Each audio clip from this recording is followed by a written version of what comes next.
Ladies and gentlemen, good day and welcome to the Q1 FY24 results conference call of Petronet LNG Limited, hosted by Emkay Global Financial Services. As a reminder, all participant lines will be in the listen-only mode. There will be an opportunity for you to ask questions after the presentation concludes. Should you need assistance during the conference, please signal an operator by pressing star and then 0 on your touchtone phone. Please note that this conference is being recorded. I now hand the conference over to Mr. Sabri Hazarika from Emkay Global Financial Services. Thank you, and over to you, sir. Yeah, thank you. Good evening, ladies and gentlemen. On behalf of Emkay Global, I am pleased to welcome you to the Q1 FY24 post-earnings conference call of Petronet LNG Limited.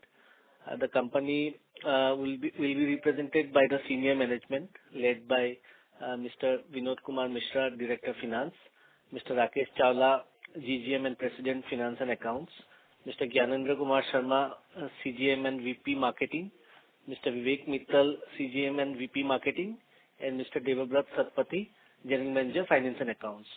So today's session would be a brief on the results and the performance of the company, followed by the question and answer round. So without any further delay, now I request Mr. Vinod Mishra for the opening remarks. Over to you, sir. Thank you, Sabri. Thank you very much. I welcome all of you. Very good evening to all of you. So if you look at the financial result of Q1 2024, it's during this quarter ended on this 30th June 2023. The Dahej terminal has processed 217 TBTU as compared to 172 TBTU in the previous quarter and 196 TBTU in the corresponding quarter. There is a growth of around 26% as compared to previous quarter and 11% as compared to corresponding quarter. If you look at the overall utilization of the Dahej terminal, it is at the level of 96% as compared to 76% in the previous quarter and 87% in the corresponding quarter. Overall throughput in both the terminals, Dahej and Kochi, is to the extent of 230 TBTU as compared to 185 TBTU in the previous quarter and 208 TBTU in the corresponding quarter. So this is the total utilization level, and overall utilization has increased by 24% and 11% as compared to previous quarter and corresponding quarter. And if you go to the financial results, the PBT has been 1,062 crores as compared to 880 crores, 18 crore in the previous quarter and 937 crore in the corresponding quarter. There is a growth of around 30%, 13% respectively as compared to previous quarter and corresponding quarter. And PAT has been to the extent of 790 crores as compared to 614 crore in the previous quarter and total 701 crore in the corresponding quarter. Here also growth is around 29% and 13% as compared to previous quarter and corresponding quarter. And if you look at the PAT and PBT, this is the highest ever PAT and PBT in the first quarter of any previous financial year as compared to those quarters.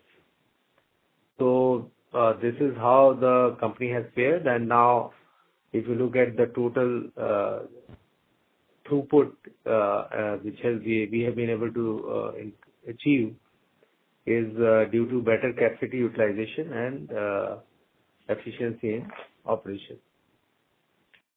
Thank you. Thank you very much. We will now begin the question and answer session. Anyone who wishes to ask a question may press star and 1 on their touchtone telephone. If you wish to remove yourself from the question queue, you may press star and 2. Participants are requested to use handsets while asking a question. Ladies and gentlemen, we will wait for a moment while the question queue assembles.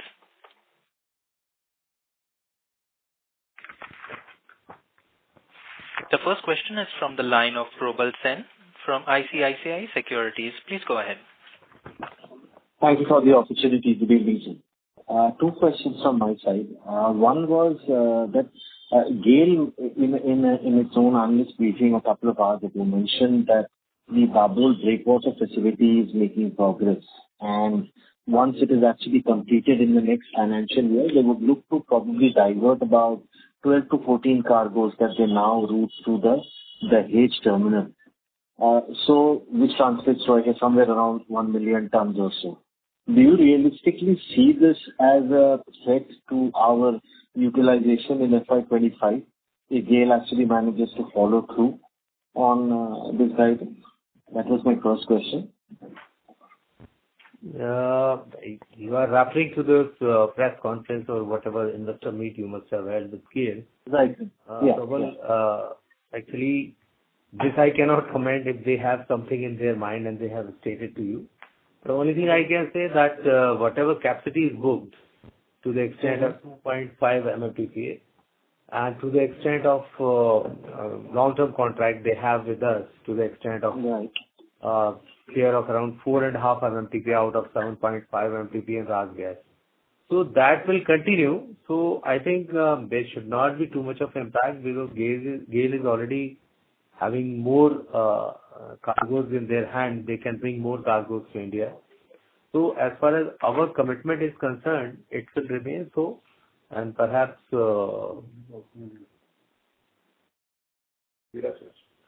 maybe that they are taking right now some cargoes to Hazira, so they may switch over to Dabhol because here the commitment is firm. We cannot say that they will take cargo from here to Dabhol because they have already committed to the extent of 2.5 MMTPA. So that will continue. So we don't foresee any threat to us. Maybe whatever cargoes they are taking to Hazira or any other terminal, they may divert them to Dabhol. So just to be clear, this 2.5 MTPA you're mentioning is the long-term cargoes that GAIL has on back-to-back with you, correct? Yeah, no, yeah. And what about the regas contract, sir? How much do they have tied up in the regas? No, I am telling about this long-term contract is 4.5 MMTPA out of 7.7 of RasGas. And 2.5 MMTPA is a regas contract with us. So almost you can say that 24 cargoes, 36, 40 cargoes they have to bring to our terminal in a year.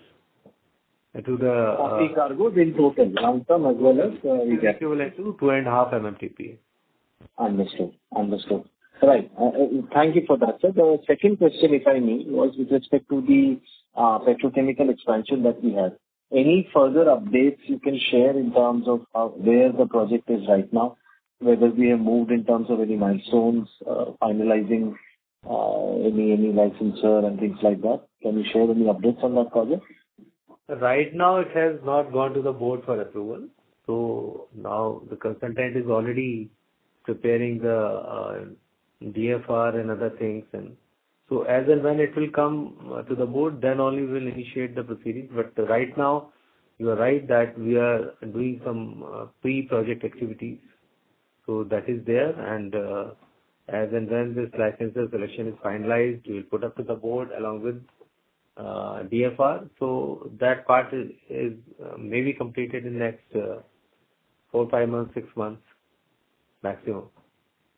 So realistically speaking, sir, we can think about going to the board sometime by the end of this financial year or maybe in the fourth quarter.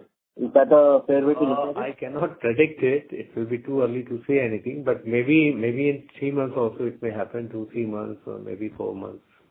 I'm not sure about it, but it will go definitely because EIL is finalizing the licensor selection and they will give the recommendation. Then we will start the process for recommendation to the board through our PAC committee.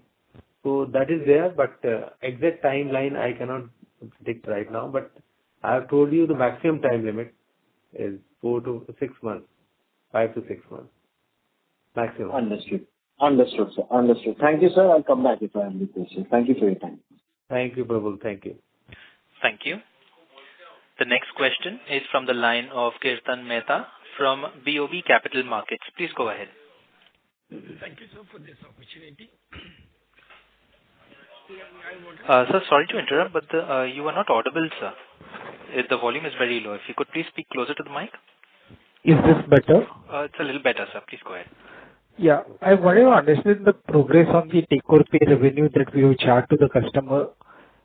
I believe we were pursuing the FY22 take-or-pay revenues for the realization. So is there any progress where the clients have recognized and made any payment or commitments? See, we are trying our level best. We are still making efforts to realize the payments, and we are following up with them, and some of the customers have even deducted TDS on that. So we are hopeful that as per contract it is payable, so we are pursuing it. As such, there is no other proposal in hand, so as per contract we are following it up and rigorously pursuing it so that we can get the realization of entire use of pay charges. Right. In terms of the revenue, you mentioned that some of the customers have deducted TDS. Would you be able to give a proportion on which the TDS has been deducted? I cannot give the names here right now, but only the proportion, or is it a percentage of the total that we have charged without revealing the names?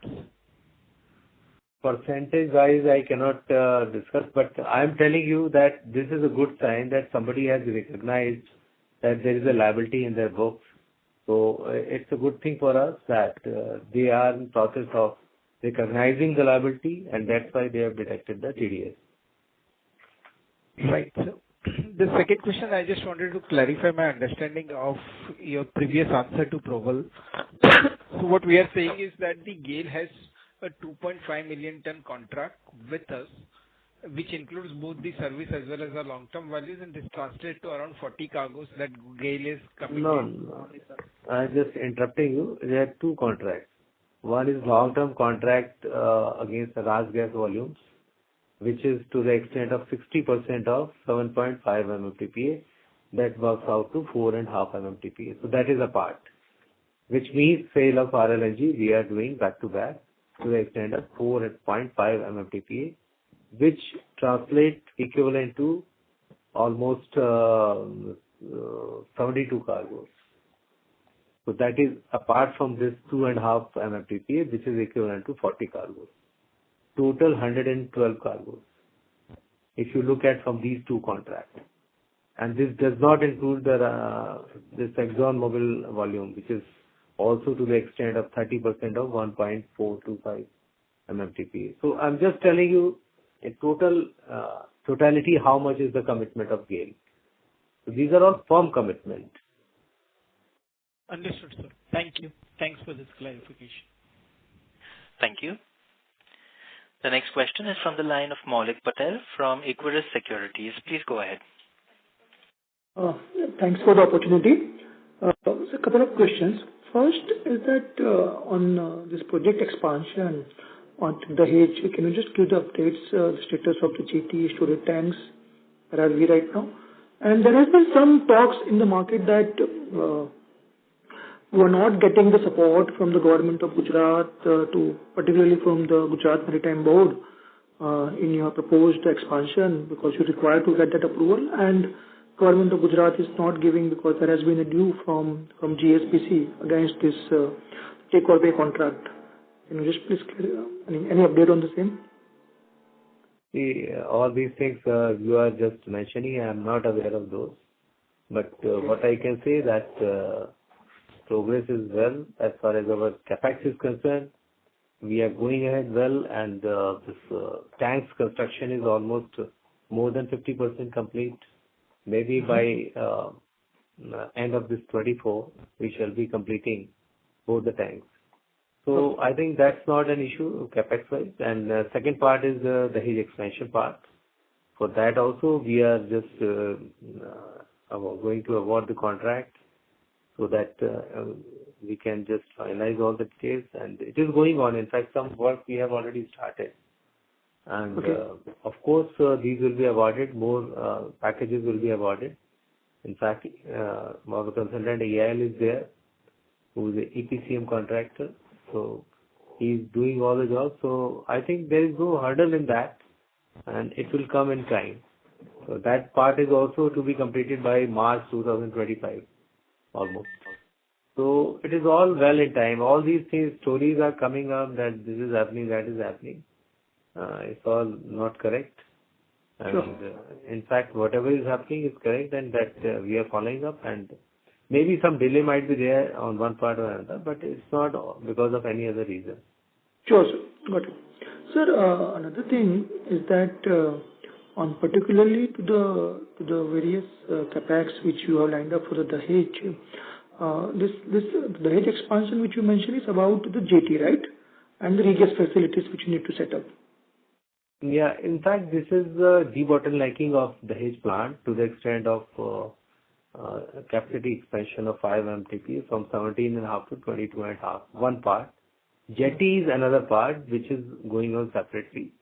So that capex also we are doing. It's in the tendering process. We have yet to award that contract, so that is going on. So these are two different contracts: expansion and this Dahej jetty, third jetty construction. Sure. So just one more question.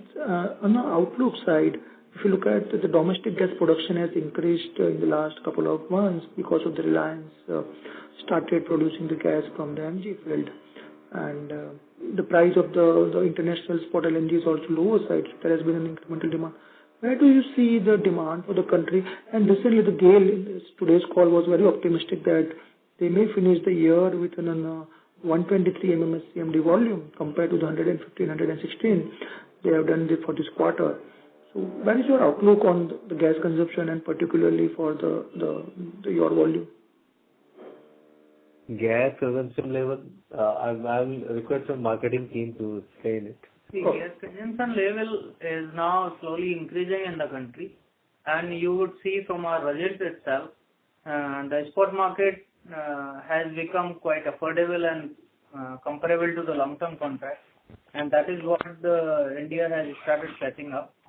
And the trends are expected to be in the similar line, and this year we expect the volume to go up.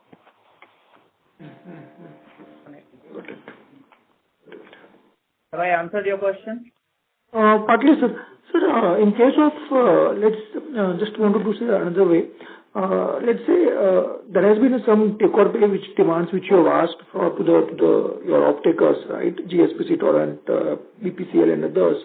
Now, if the gas demand and gas price substantially roll over this year, the spot LNG comes down. Do we have the provision that they buy additional cargoes, bring additional cargoes, and that can be offset against the previous year's demand? There is no such provision in the contract. So as of now, there is nothing of that sort. Okay, got it. Thank you.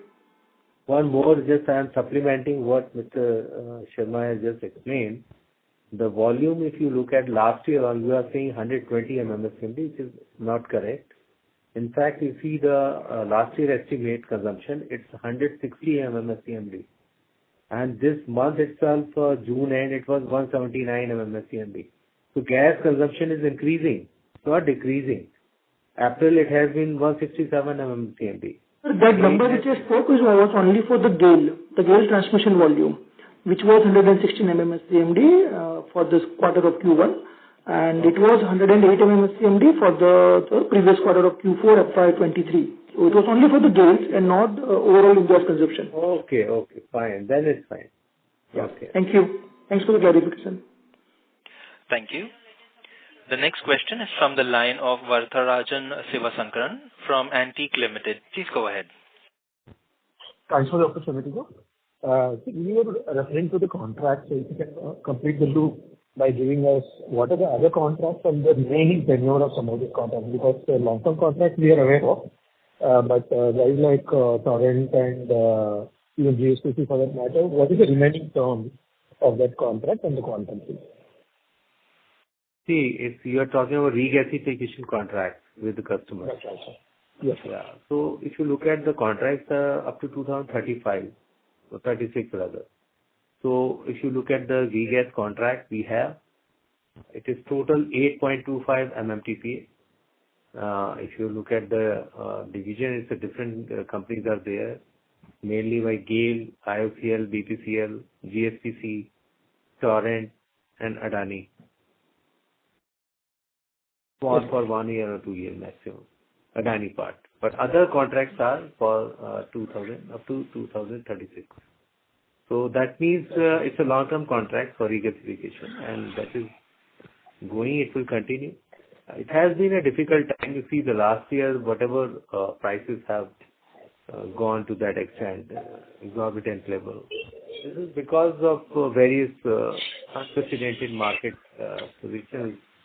situations where Russia-Ukraine war has happened. And then before that, there was some crisis also. COVID and other things have affected all these things. So I think it will not continue forever. So certainly the situation has started improving. If you see the LNG prices in the market, they have come down to almost $10 to $11. So this is showing that prices have softened, and perhaps this is the reason that our throughput has increased in this quarter. You see the growth is around 26% as compared to previous quarters. So this is only because more cargoes have come because prices have declined, and because of that the cargoes are coming to India. So this is something which we hope will continue, and maybe prices will further come down, so more cargoes will come.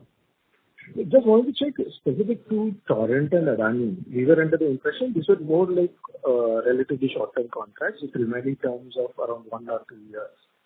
So is that correct, or are they also long-term contracts? No. I'm telling you, you are partially correct. Adani's contract is for maximum 1 or 2 years. You are right, but Torrent is up to 2036 for 1 MMTPA. And Adani is 0.75 MTPA. Sure. My second question was about this East Coast terminal. The FSRU market seems to be extremely tight. So are you having a rethink on the proposal, or would you like to still go ahead with the FSRU-based terminal on the East Coast? Yeah, East Coast terminal will continue. We are firm on that. And right now we are proposing only for FSRU-based terminal. So it will continue, but demand will continue. You see, India is a country where demand potential is very high. You cannot say the demand is not there. No, fair enough, sir. Yeah, I was just wondering, because FSRU market is so tight, are you really in a position to convert it into a land-based terminal? Oh, right. Yeah, absolutely. We are trying to explore it. If we are able to do it, FSRU-based terminal, then it's fine. Otherwise, we'll go for land-based terminal. So both the options are open there. Would there be a big difference in the capex cost in terms of your estimate? Capex cost is different, no doubt. It's hardly 2,300 crores FSRU, and that is almost 5,000 crores. So there's a capex difference, but then OPEX will be less in FSRU. So in a period of 5-6 years, it will be almost same, both the FSRU as well as land-based. So that's not an issue, but we have to see the feasibility, because you are right. This market for FSRU is very tight because of European shifting to LNG, and they have taken many FSRU. So maybe that we may not get a reasonably priced FSRU. Then we will certainly have a backup plan for land-based terminals. Sure, sir. Thanks, sir. Thank you. Thank you. The next question is from the line of S. Ramesh from Nirmal Bang Equities. Please go ahead. Hello, thank you and good evening. Your other expenses has almost doubled from the first quarter last year. So can you explain why that has happened? And second, if you can give us the regas margins and the trading and inventory related adjustments. Yeah, Mr. Ramesh, the other expenses this time is in line with the last quarter. What are the numbers you are referring to? Well, if you look at first quarter of last year, it is 253 crores, and this year is 123 crores. So there's a sharp difference. Down more than the corresponding quarter there was a forex loss of 124 crores. So if you take that out, then the other expenses are in line. And this quarter there is a forex gain of about 4 crores. So that is not coming here. Okay. So this quarter so. And what about the regas and inventory and trading related adjustments?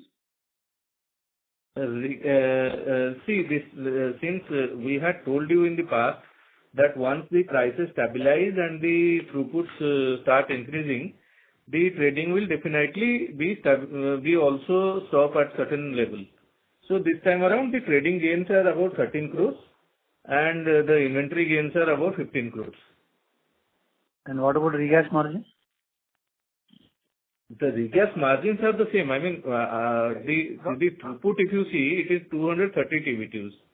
And the Dahej terminal has bounced back again at 96% utilization. So that's what we had told, that once the prices stabilize, in any case the throughput will come in. We might not need the trading margins and the inventory valuation gains that was there during the times of distress when the throughput was lower and the price was volatile. I understand. You usually give us a regas gross margin. Out of the gross contribution, you give us that figure for the regas gross contribution. Okay. So regas contribution this time is 717 crores. 717 crores. Yeah, the tolling contribution. Okay. So if you were to look at the full year, like last year, you had some adjustments on the take-over pay. So this year, if you look at the next 4 quarters, if you look at the overall gross contribution, are we expecting normalized tariff receipts, and we don't expect any user pay tariff since you're already at normal volumes? Yeah, as of now, it looks like that. Okay, thank you very much. I'll get back in this. Yeah. Thank you. The next question is from the line of Sanat Kumar from Value Research. Please go ahead. Can you hear me clearly? Sir, the volume is very low for you, sir. Can you hear me clearly now? Yes. Go ahead. Please go ahead. Yeah, thank you for providing this opportunity to ask the question. I have 2 small questions. One is related to the fact that what percentage of LNG price increase basically, we can pass through to the customers. And the second question is related to the regasification tariff. So, ballpark figure, average figure for regasification tariff. See, you are talking about long-term contract, then the price is whatever we get from suppliers, that is entire cost is passed through, including exchange rate variation, everything. Okay, so everything is passed through. There is nothing which, no risk at all, which we are undertaking. So that one part is there. And your next question is the regasification tariff. Yeah. So the question is related to the regasification tariff, the regas tariff, that average regas tariff that you charge. Yeah. So as regas tariff is there, where you are wanting to know the rate or entire amount during this? Not the amount. US dollar per MMBTU average regas tariff. In terms of rupees, so we are charging 59.59 to 59 point? And Kochi is around 85 rupees. So Kochi is 85 rupees and the Dahej is per MMBTU, and the Dahej is around 59 rupees. Okay, per MMBTU. Rupees per MMBTU. Rupees, actually. Rupees.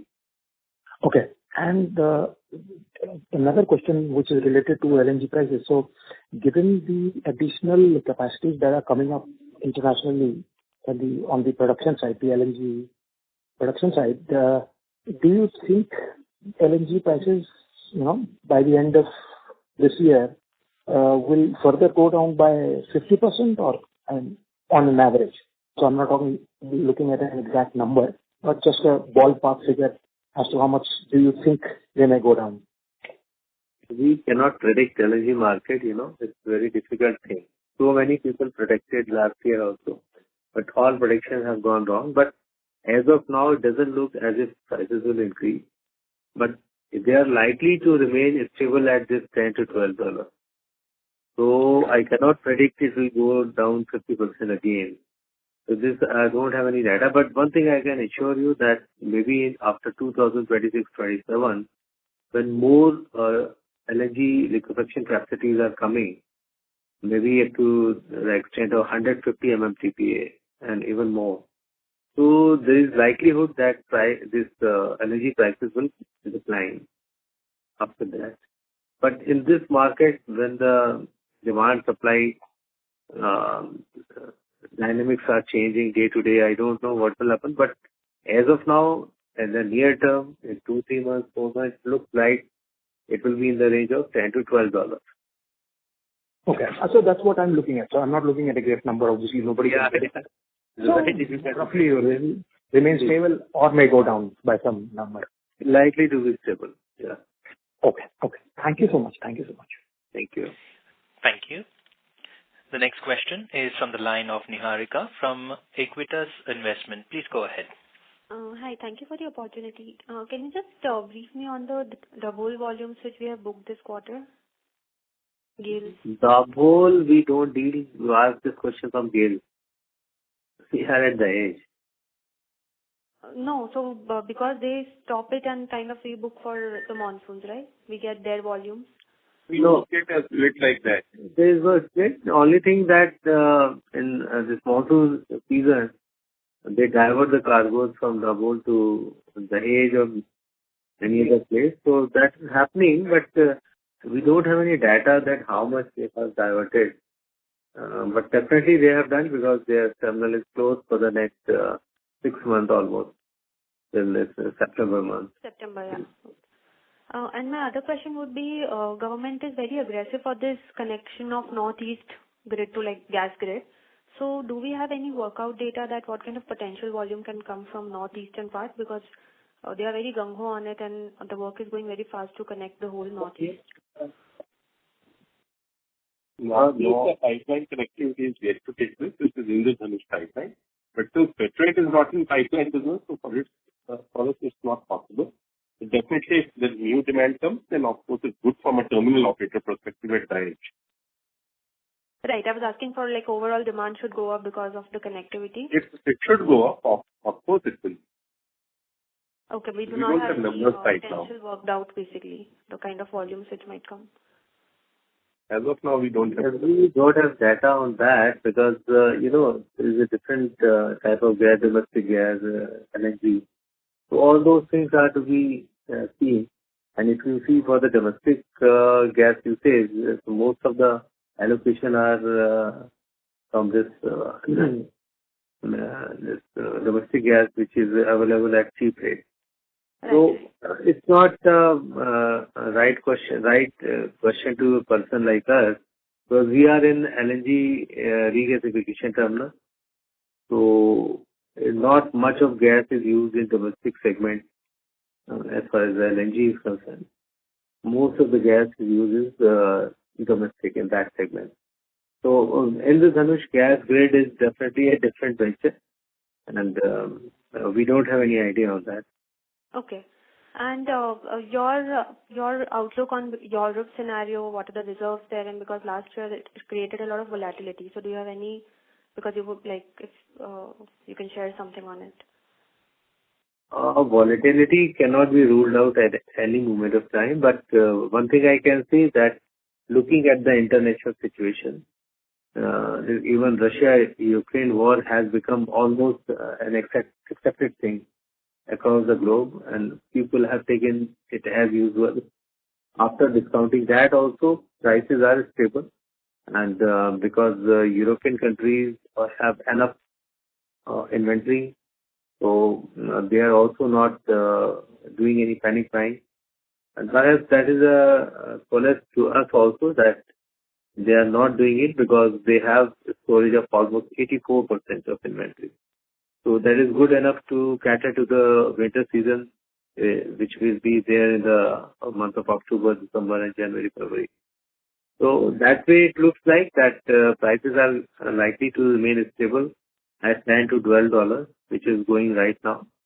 So this is a good thing for us because we have seen that our terminal has also got these further volumes because of this stable prices of $10 to $12. So we hope that it will continue. Thank you. We have the next question from the line of Yogesh Patil from Dolat Capital. Please go ahead. Thanks for taking my question, sir. I have few questions. If possible, can you provide a volume breakup at the Dahej terminal in terms of a long-term, spot, and tolling? And the volume breakup at the terminal long term is 90 TBTU, for short term is 4 TBTUs, and tolling is 123 TBTUs. Okay. Second question, as you indicated in earlier call about the timeline of extension of a Qatar LNG contract beyond 2028, you indicated you will finalize the decision before the end of 2023. What is the update on that side, sir?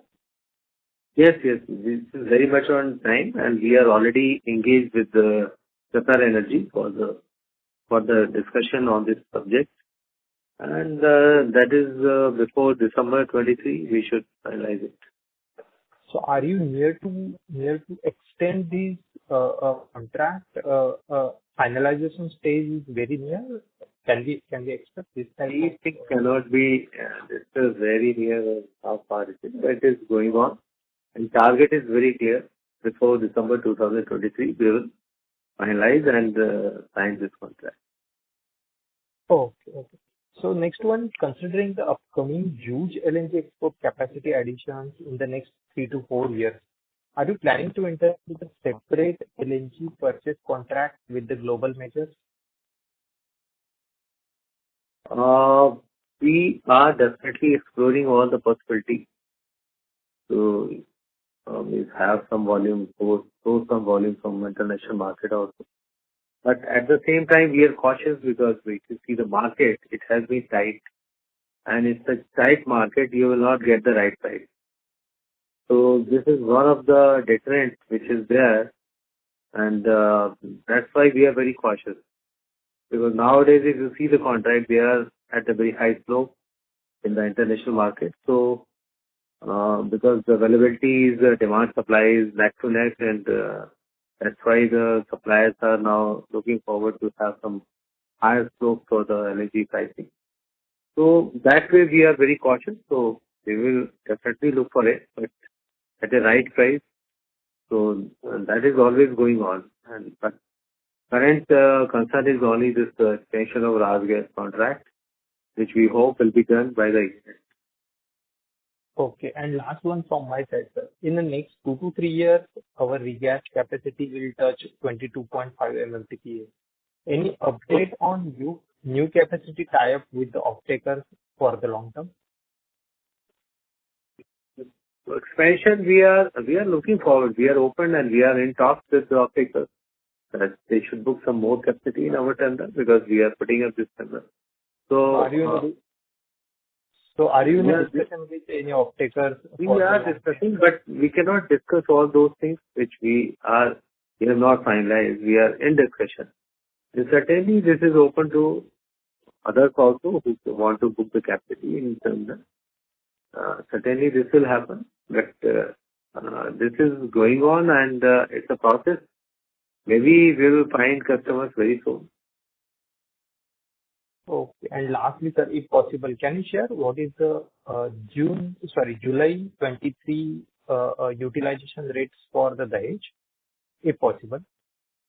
Right now, we cannot discuss all those things. Next quarter, we will discuss July, August, September, all 3 months.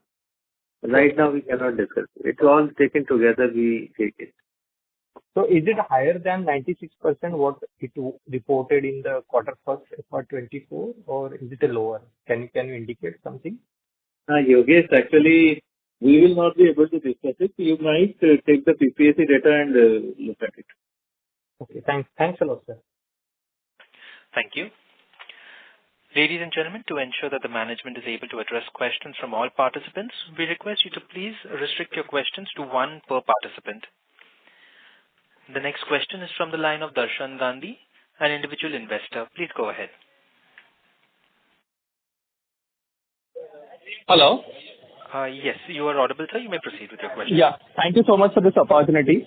Just wanted to ask the management with respect to the dividend policy, because last 2 years I have been observing the total dividend outflow was 11.5 rupees per share. But this year the cumulative outflow is 10. So is there any change in the dividend policy, or is the management looking for some other growth opportunities on account of which the dividend is being reduced? No, this is not the case. 115% is fine because it's a good dividend if we are giving 100% to the paid-up capital. So it should not be conceived as that this should not be seen as if we are trying to reduce the dividend to the shareholder. There is no change in the policy. It is very much there, and we'll try to continue to pay at least 100% dividend on the paid-up capital in future as well. So this is our endeavor, and there is no change in the policy. Okay. Okay. Fair enough, sir. Okay. Thank you. Thank you. The next question is from the line of Megh Shah from Prospero Tree. Please go ahead. Yeah, sir. Am I audible? Yes, you are audible. Please go ahead, sir. Yeah. Can you give the breakup of the trade receivables, like the pending user pay charges, like which party is pending, like what amount? You are asking about the user pay charges only, right? Yeah, user pay charges. Yeah, for contract year 2022, GSTC 285 crores. Okay. The total is 843 crores basically, the outstanding. You need the breakup, right? Or you need only the yearly figure? No, for the calendar year 22, each party breakup.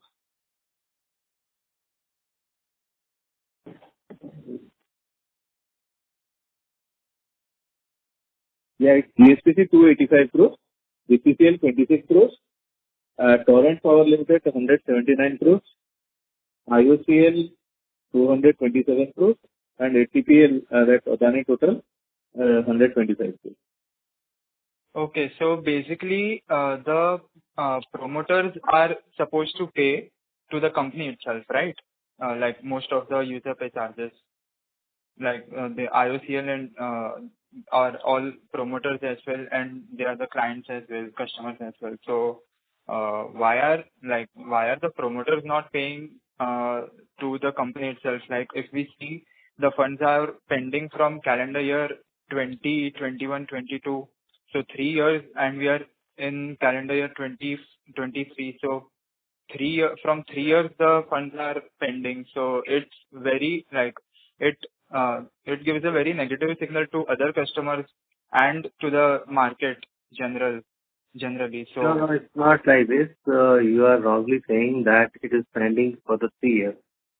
If you look at the user pay charges for calendar year 2021, it is charged only in the month of January 2022. Means for the entire calendar year, the first time we charge it in 22. So if you see it is only 1.5 years. And if you look at this 2022 calendar year, they have been booked in January 2023. So like that, it is going on. It's hardly 4, 5 months, 6 months delays there, but we are definitely on discussion with them. And this is going on. It's a process, and we will try to recover as early as possible.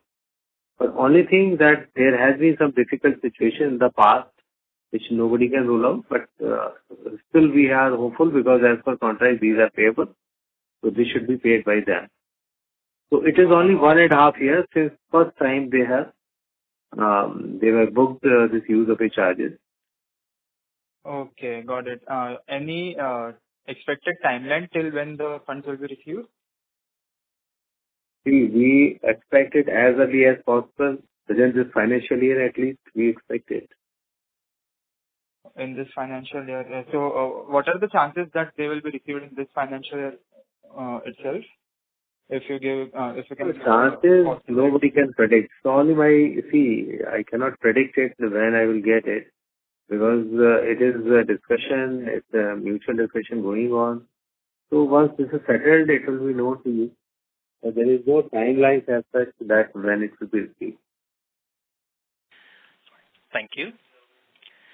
The next question is from the line of S. Ramesh from Nirmal Bang Equities. Please go ahead.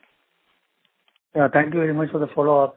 So in Kochi last year, the high gas prices was reducing the offtake from your anchor customers. Now, with the prices coming down, do you see any increase in the consumption in the LNG from your Kochi terminal? And what is restricting the increase in the utilization there, because the volume is flat? So you can give us some sense in terms of what is the kind of demand you're seeing for gas for Kochi terminal? How do you see it increasing once the Kochi-Bangalore pipeline is ready? Yeah. One first question is regarding this utilization of your Kochi terminal, because last year, as you very well know, that some customers stopped taking gas because it is very costly. But now they are returning to utilization of gas. And perhaps we hope in next 5-6 months they will start taking in full volume. And another part you have asked is regarding connectivity from Kochi to Bangalore. So that is going on, and we have been given assurance by CMD GAIL that it will be completed by November 2024. So then there will be utilization of terminal, because many industrial pockets will be there between Kochi, Bangalore, like Coimbatore, Salem. They will be having some demand, and apart from that, more CGD business pipelines are being laid, and CGD entities are coming up in that area. So perhaps that will further enhance the consumption level of Kochi terminal. So this is how it is taking shape, and we hope that further softening of prices of natural gas will further promote the usage of our Kochi terminal. So if I can squeeze in one more thought, what is the latest thinking on biogas and LNG in heavy truck segment? Any progress on that? About that part, I think we are already constructing 4 terminal LNG dispensing stations, and that are ready. And I hope that very shortly they will be starting. But only thing is that because of high LNG prices in the recent past, this progress was a little bit delayed. But now prices are coming down, so we hope that this segment will further take place, and perhaps more and more people will come in this segment. More conversion will happen, because we have started constructing 4 energy dispensing stations in southern India, and they are almost completed. The only thing we need is now PASO approvals and other formalities are to be completed. And with one of the OMCs, we have installed these 4 stations. So let us see how people take it, because we have to experiment it first there, and if it is found useful, then perhaps it will be replicated at other places also, and we will install more LNG stations. And further, oil marketing companies are also doing the same thing. They are also installing some stations. So I think this is how it is going ahead. But first, because of LNG prices in the past 1 year, this segment was not going as fast as it should have gone. Okay, thank you very much. Okay, operator, can we close the call? Yes, sir. We can go ahead. We have one last question in queue, sir. Would you like to take that, or? Yeah. Please continue. Yes. The next question is from the line of Sabri Hazarika from Emkay Global Financial Services. Please go ahead. Yeah, sir. We're just ending the call only. So I think thank you so much for the call and the insights on the results, and congratulations on a good set of numbers for the quarter. Sir, I just have this bookkeeping question regarding I think the India's numbers and also the Gorgon volumes in Dahej. So can you please give me that, and then we'll end it, yeah. Yeah, so Sabri, the Gorgon volumes at Dahej is 4.5 TBtu. 4.5, right? Okay. Yeah. Yeah, and what would be the India's numbers for the quarter in terms of gross profit? It's 159 positive. Yeah. 159 crore positive at gross margin level. Yeah. Then forex gain of 4 crores. Forex gain of 4 crores. Okay. 4 crores and 8 crores positive at other expenses level. Okay. And depreciation interest? Then depreciation 83 crores and interest 71 crores. 71. Okay. Okay, sir. Thank you so much and all the best. Thank you. On behalf of MK. Thank you, Sabri. Without your question, this conference was not complete. Yeah. You rightly asked the question. Now it is complete. No, sir. I think better questions are asked before. Yeah. Thank you. Yeah. Thank you. Thank you so much. So, any closing comments, sir? Yeah, then we can end it. Yeah, the closing comment is that what we are doing now, you've seen that we have done well this quarter, and we hope that this second quarter will also be very good, because as you know that whatever we are doing our best to enhance the utilization level of our terminal, but it is further supported by the declining energy prices. So we hope that if these prices will continue, we certainly will again raise the level in second quarter and will show good results in second quarter also. So this is how quarter on quarter we are taking up this business. We don't predict for the entire year. We take first quarter and second quarter, like that. We are doing all the efforts how to enhance the profitability. So your trust, shareholders' trust in us, that is very primary, and we make all efforts to increase the profitability of the company as far as possible. That's all from my side. Thank you. Thank you. Thank you. Thank you very much. On behalf of MK Global Financial Services, that concludes this conference. Thank you for joining us. You may now disconnect your lines. Thank you.